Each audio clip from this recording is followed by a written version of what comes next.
Greetings, dear viewers, ladies and gentlemen. This is this dialogue, which deals with current issues unfolding in Ethiopia. Ben-Harhara is a project management professional and author.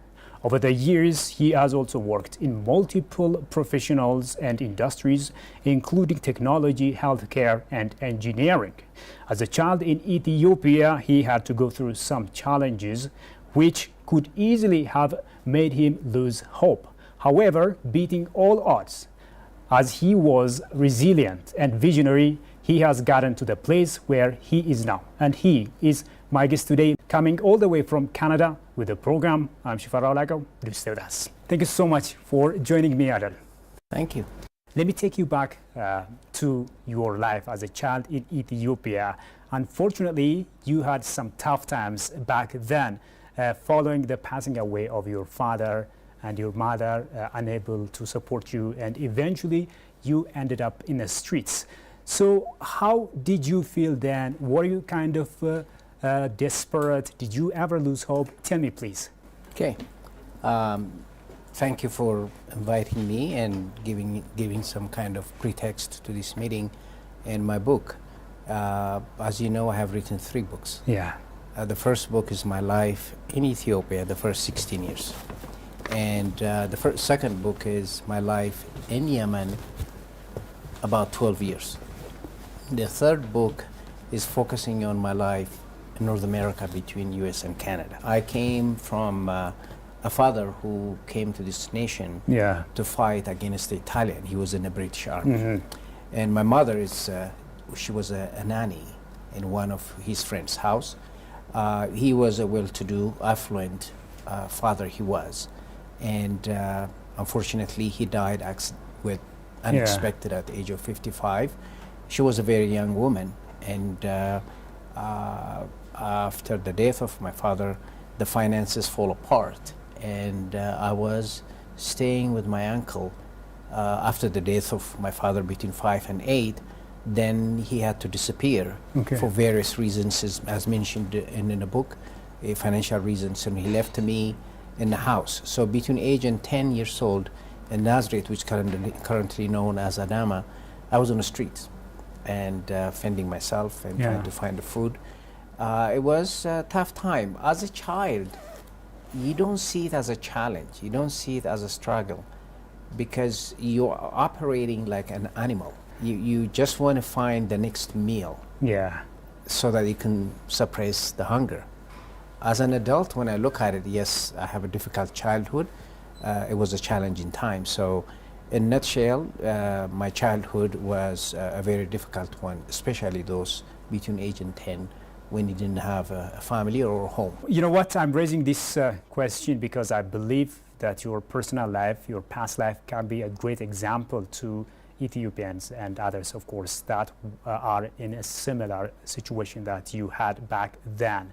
So you were luckily resilient enough, and beating all odds, you came out of it victorious to the place where you are now. So how did you manage to get out of this, which could easily have made you, hopeless or something like that? Correct. I don't know if I consider myself victorious or adventurous or planned it. There are people who intervene in my life for a better. My aunt came to rescue me. There's my father's friend Ahmed Banser who really facilitate some of the things for me to do that. My story being semi-orphan or not having a parent is not new for Ethiopian. What makes my story different and interesting is I didn't stay where I was. I kept moving and changing to be in a better place, which is, to me, education was a key and a support I got from people, obviously. So it's a combination of perseverance, my own struggle, and believing that this will go away. And also other people stepped in my life to help me. So it's a combination of things. Yeah, exactly. So, as you know, there are lots of youngsters who are street children or orphaned as a result of diverse issues, of course. What do you feel when you see them, and what should they do and the society also do in this regard? Yeah, I usually don't like to give, don't prefer giving advice because I never take an advice. I never listen. Okay, you brave it out. I am a mischievous boy. I don't listen. So if I had to share my experience to, if they can listen or read my story, is nothing stays consistent. Mm-hmm. If you stay in school, if you stay out of trouble, find a situation or a person that can be modeling the idea of changing your life. Right. My life didn't become better just because I went to Yemen or US or Canada. The basics of my principle was founded here as a child. So the key element to younger children is that to have hope, to have discipline, schooling. Mm-hmm. It just, education is not just to read and write, but to listen to elderly. And you need to behave. and our generation behaving is way too strict, but there is a balance. Behaving means to stay out of trouble, whatever society or law considers it to be inappropriate. Yeah. Don't do that. Okay, great. So let me come to you. Not only did you, get out of those challenging times, but also you wrote memoir or books which reflect your life history in the past and the current history. So what's the motive behind you, writing such memoirs or Memoir. First of all, you may have just read book one. Yeah. I had a very difficult childhood, but the challenge didn't stop just because I crossed the Red Sea. Right. I had issues in Yemen because of my color, the society, the culture.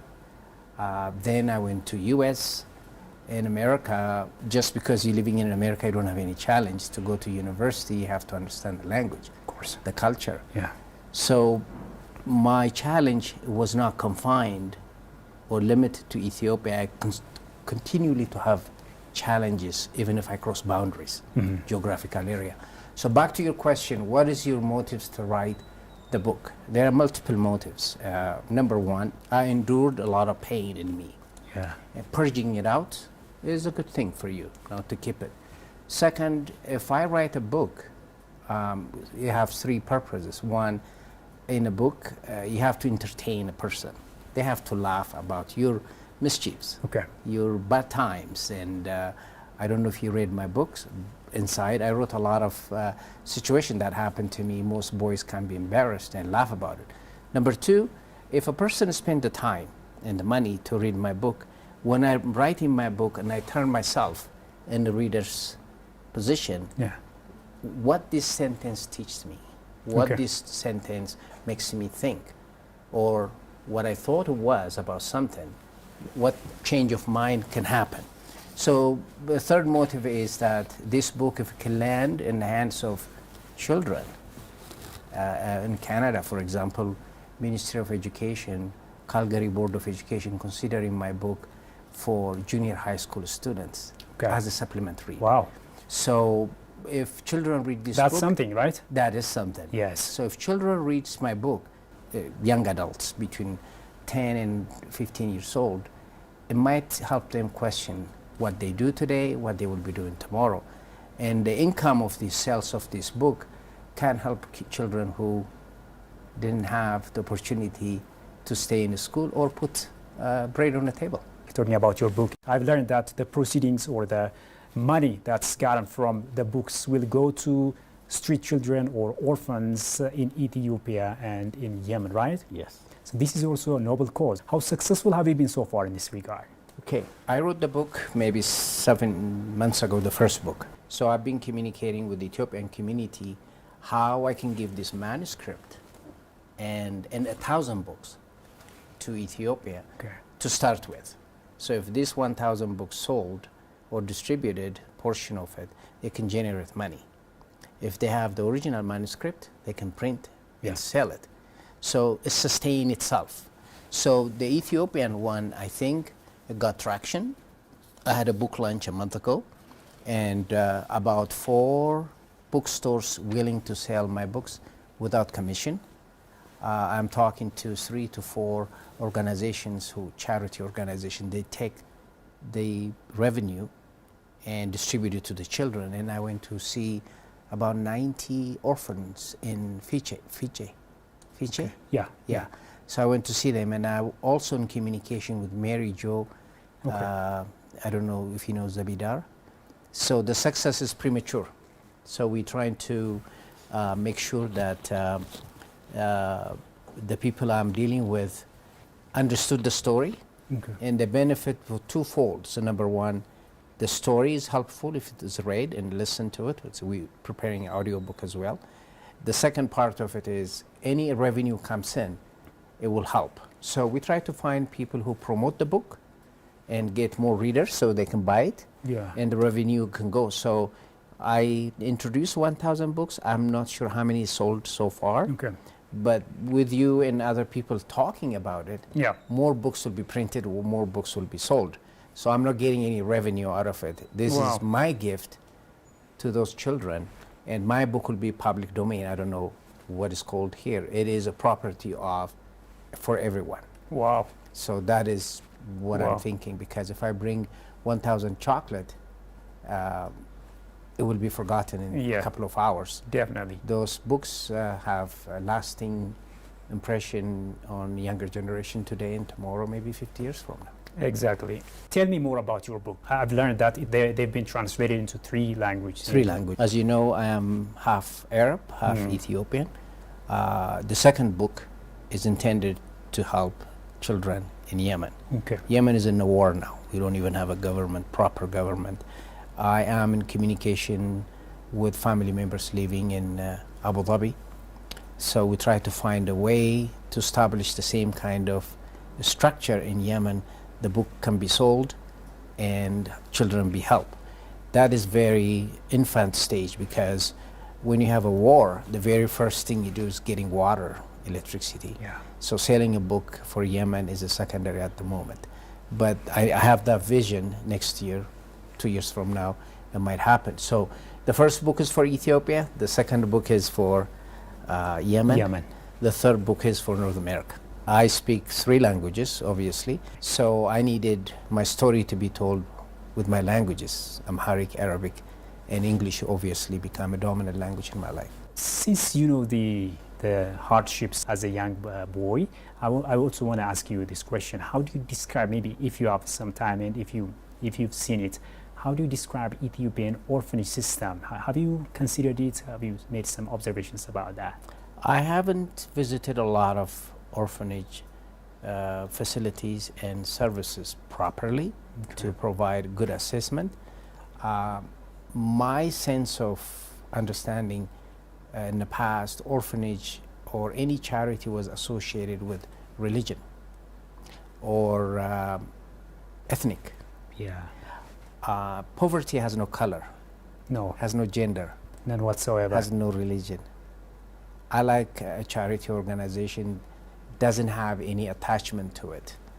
I don't have to get a braid to carry the cross and worship Jesus Christ. I can be non-believer, I can be Muslim, I can be just a good person. So charity organization, orphanage facilities, most of them are good, but if they are attached to religion, ethnicity, it dilutes the purpose. So Yeah. mine is more of, as you call it in English, centered Okay. or neutral. Neutral, yeah. Neutral. That's better. So I don't have a lot of opinion. I respect every charity organization operating. I like to work with those who don't have boundaries. Exactly. Boundaries of human boundaries. We put ethnic or religion or language. No. As I said earlier, poverty and being poor has no class. No, just humanity is enough, to support. Humanity is enough. And I am a father of 2 daughters and a brother of many sisters, 4 of them. I learned a female hygiene product prevents some girls from going to school because they keep them at home 4 to 5, 7 days until they finish the cycle. That takes out a lot of school time. Yeah. So with my daughters, we try to get some kind of help to those girls, and we need to respect girls with that regards, because in North America, those products are either free or heavily subsidized. Okay. In Ethiopia, I don't know where it's at, and I hate to see a girl being taken out of school until her natural cycle is done. So Yeah. I'm looking at things in a different way than just, there is no attachment to my charity. I wrote my book, I'm not pushing religion. I'm not pushing. No strings attached. No string attached, because Okay. then it defeats the purpose if you carry conditions behind in the back. That's humanity. That's humanity. Yeah, yeah. Let me come to you. You know, you write your own stories. So this is your memoir or autobiography, Yeah. if you will. This is something really interesting and wonderful. On the other side, there are some people that say when you write your own stories, you know, there is this issue of becoming one-sided, you know, Yeah. something like that. So have you considered about that? When I started writing my book, I was challenged. Besides the languages, that I needed to make it a good readable book. I struggled with the truth. In Arabic or Islamic religion, it's impossible or unthinkable to write about a father or mother who passed away, in particular in a negative light. Oh, My father tasted alcohol, and a lot of Muslim brothers and sisters really criticized me. How dare are you to write a book in such a way? On the other hand, I have relatives also, whether it's in Yemen or in Ethiopia. I wrote the book in a very honest way, okay. including my flaw and my issues. Usually we try to hide negative things and we write beautiful things. Then that's not true. So my book caused friction, and they wanted me to rewrite it. They wanted me to remove this. This doesn't work with this culture. Then you're painting a flower that doesn't exist. So I had to be honest, and it doesn't sit very well with Yemeni Arabic culture and Ethiopian culture. And people who read the book was astonished how honest, how open I was about Wow. everything. And it has to be. And if you're not honest, the reader knows it. Exactly. So don't embellish, don't exaggerate, say it as it is, and don't impose opinion. Because if I pushed my own thinking on you, that means I'm disrespecting what you have, the value you have. I am pushing an idea on you. So I wrote situation as they were, how I felt at that time, but I am a little bit reserved to say that is the way it's supposed to be. Okay. Because you have to stay open. Let reader bring emotions and ideas their own. The reader is the judge, right? The reader is the judge, the reader is the audience, the reader brings their own emotions, their own knowledge to the book, their own experience. And I remember one professor in Canada, they interviewed him about my book, and he said, Adele may have written the book, but the story is ours. Wow. Amazing. I've tried to see some of the things that you've been doing. In addition to writing, you have also other pastimes, like, you know, hiking, like taking part in a marathon, something like that. Can you tell me more about that? Okay, first of all, I have a friend, Abara Lamma. He's an author. And I know. do you know He's him? also a friend of mine. Yes, he tells people, oh, Adele ran 27 marathon. Most people think I did that 30 years ago. Oh, really? I just ran New York Marathon 2-3 months ago. Really? Wow. So Amazing. running a marathon is not something new for Ethiopian. Of course not. Ethiopia has a legendary runners came out of this country. Probably they think we were born genetically to run. But I disagree. I ran the first marathon when I was 52 years old. That means you may not have been 50 yet. You can still run. Of course. The writing of about my marathon and the counting and referring about marathon is to show anyone can do anything at any time if you want to. Wow. So I was 52 when I started running a marathon. I ran 27. There are 6 marathons in the world. You go to Guinness Book.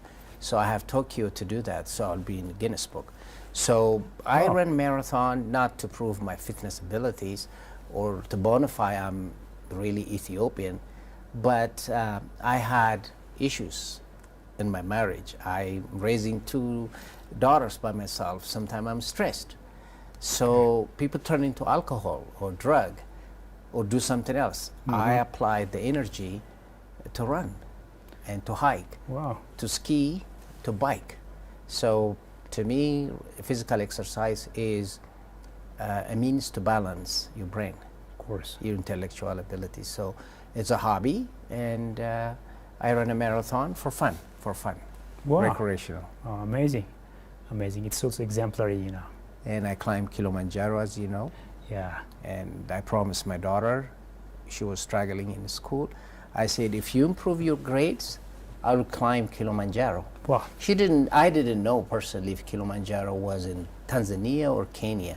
Okay. Once she improved her school and she got an award for most improved student, she said, Daddy promised me Kilimanjaro. Wow. How can I get out of this? Of course. So I researched and I packed. The third day, I almost decided not to finish because you have, high Elevation, altitude, elevation, oxygen is a problem. So when I left Canada, they gave me 3 rocks.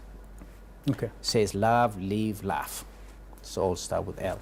And they said, when you go to the summit, cast and our name and throw it.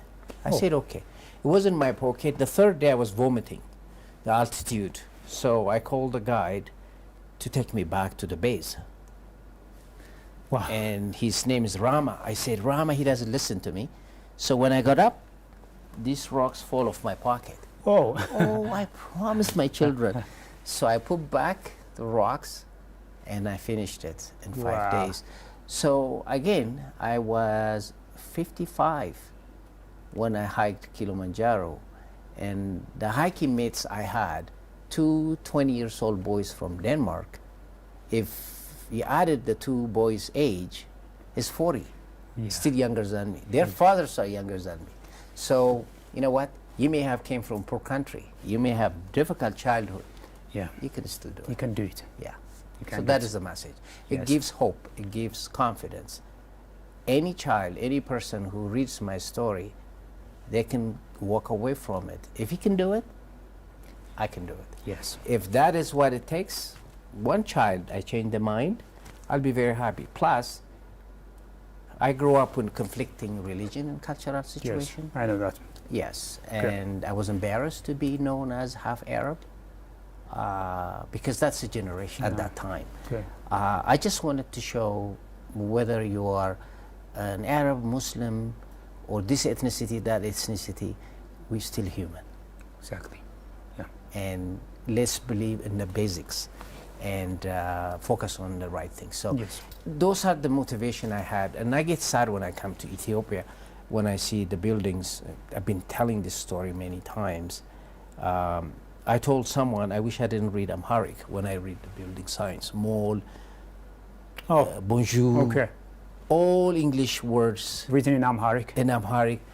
I wish I didn't read Amharic. So somebody asked me, why? And I give them a story.